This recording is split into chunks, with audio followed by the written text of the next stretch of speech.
down to the Mississippi to visit my granny and her antebellum world. I'd run barefooted all day long, climbing trees, free as the sun. And one day I happened to catch myself a squirrel. Well, I stuffed him down in an old shoebox and punched a couple of holes in the top, and when Sunday came, I done snuck him into church. I was sitting way back in the very last pew, showing him to my good buddy Hugh, and that squirrel got loose and went totally berserk.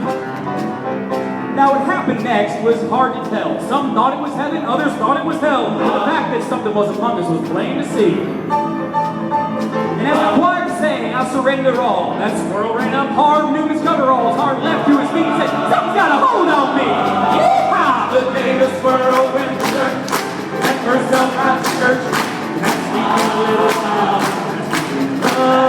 It was a fight for survival that broke out in revival. Hallelujah!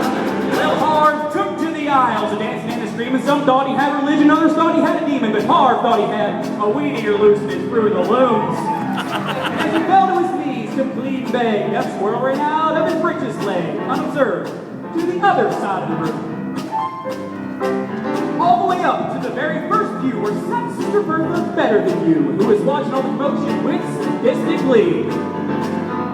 You should have seen that look in her eyes as that squirrel jumped her garters and crossed her thighs. She leapt to her feet and said, "Lord, have mercy on me!"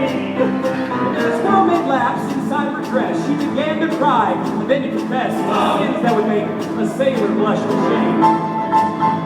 She talked to gossip and church dissension, but the thing that got the most attention was that she talked about her love life, and then she started naming names. The day the squirrel went to church, that first up right to church.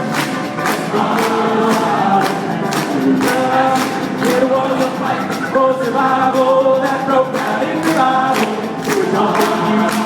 Hallelujah! Well, 7 deacons and a pastor got saved, and $25,000 got raised, and 50 volunteered for missions in the Congo on the spot. And even without an invitation, there are at least 500 rededications, and we all got rebaptized, whether we needed it or not. Now, y'all heard the Bible story, I guess, of how he parted the waters for Moses to pass and all the other miracles God has given to this great world. But the one I'll remember till my dying day is how he put that church on its narrow way with a half-crazed Mississippi squirrel. Yeah!